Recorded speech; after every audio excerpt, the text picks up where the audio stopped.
Now, most of you will probably know students, you ask them a question and they love to say yes, no, yes. They don't answer in full sentences, and it can be really frustrating sometimes, right? Now, this is a particular activity that I've used to try and get students to give us full sentences, to force them to practice alternative ways of actually responding to questions, all right? Now, the way this is going to work is this. You produce a group of students, usually about 4 or 5 students. Usually this is, okay, I should start from the beginning. When you're teaching this, it's a good idea to show the students as a complete group how to do it one time. Then you break them up into groups, and you get the groups to do this individually. It makes much better use. You can't do it as a big class. What we would do is simply this, all right? And I need another volunteer. Anyone? Why don't you come up?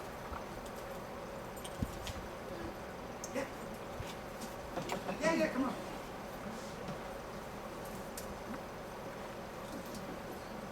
Great. Now, what's your name? Miranda. Beautiful. Now, what I would like you to do is this. I want you to ask Miranda a question. Miranda is going to have to respond to the question, but Miranda is not allowed to say yes or no. Now, this is going to be a bit tricky, isn't it? Because, I mean, a lot of questions actually do require a yes or no answer. But there are a lot of alternative ways to answer questions without using yes or no. For example, even if I were to say, is your name Miranda? My name is Miranda. Exactly. Right? Now, again, so you see what happens here is that when you say you can't use yes or no, they're forced to actually make a longer response and to use other responses that they don't typically use. You could also use some other short phrases like, of course it is, absolutely, it is, right? There are other ways to respond in positive or negative without necessarily using yes or no. Students don't get a chance to practice this very often in conversation. So this particular exercise works really well this way. So, Miranda, I'm going to put you on the spot. All right, ask Miranda a question. I teach in junior high school. But that's not the question. The question was, are you an English teacher? I teach English in junior high school. Good. Another question? Come on, trip her up.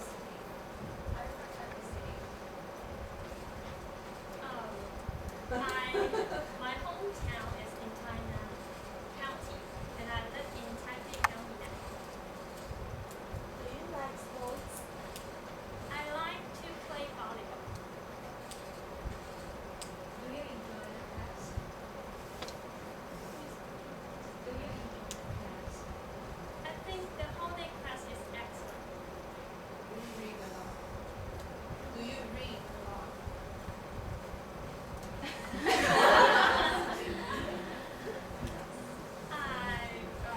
I've been reading several books recently.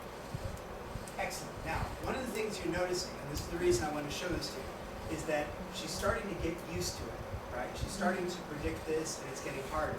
So you see, now your job then is to make it more complicated by alternating questions that are yes, no with other questions now, okay? So for example, don't just ask her questions that require a yes or no response. Now start asking her questions like, so what's your favorite food? Really? Oh, I like that too. And then change it to a yes or no question and see if you can trip her up. Okay, give it a try. Do you have pets? So, do you like? C-E-C. Oh, do you have a pet?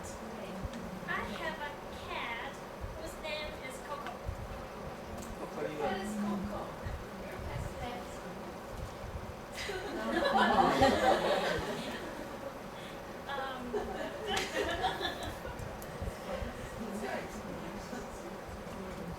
Sure. Good, keep going. What do you feed? What do you feed for her every day? Sometimes fish and sometimes chicken. Do you feed it? You feed it fish, right?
tell you, students aren't as clever as Miranda is. You'll catch them much more easily. But this exercise with regard to yes and no is, as I said, it's a really, really simple exercise to do. And once you show the students exactly how to do it, the best thing to do is to move them off into small groups of 3 or 4 people and get 3 or 4 of them with one person in the middle asking questions, trying to trip their fellow student up in some way. Again, control is always a bit of a difficult one here because you do have to have students that are, trustworthy. You can say, do this, and then they actually go and do it. But generally, I've found that it does work quite well. Students think it's a fairly easy exercise to do, but it really does get them thinking about alternative ways to respond to questions, so we don't have to listen to yes and no all the time. Are there any questions about this one? No. I can see people are starting to get tired now. All right. They have to blame me. So what I'd like to do then actually is this. If you might turn to your book again actually, there's just a slight concluding paragraph here that I would read. And then after that, if there are any overall questions, any questions of any kind of nature at all that you would like to talk about, I'd be happy to discuss them.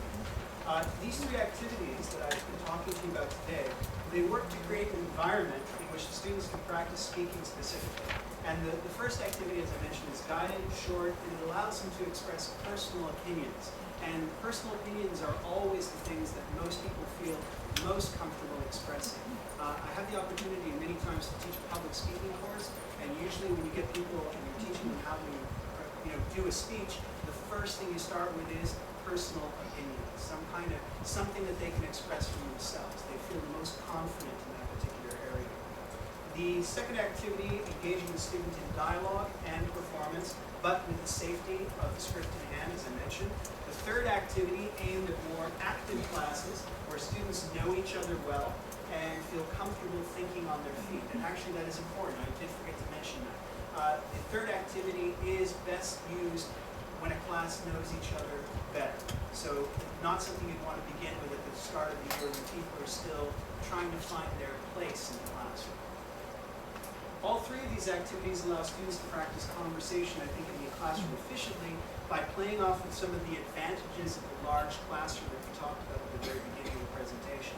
Promoting interaction, creating multiple teachers, and most important, facilitating an active learning environment where they can really do something.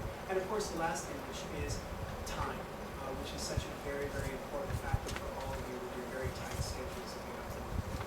Okay, so I'd like now to take any kind of questions that you might have. Yeah, please. I have another question which is, all of the activities sounds very interesting to me, but since of the limitation of our time, okay, how can we code that, except the first one? Right. I think the first one is very useful and we can easily code it with our text. But how can I code the second or third activity into my text? Into your text. Right, Well, the text I'm teaching. Right. Okay. Now first, if the textbooks you're using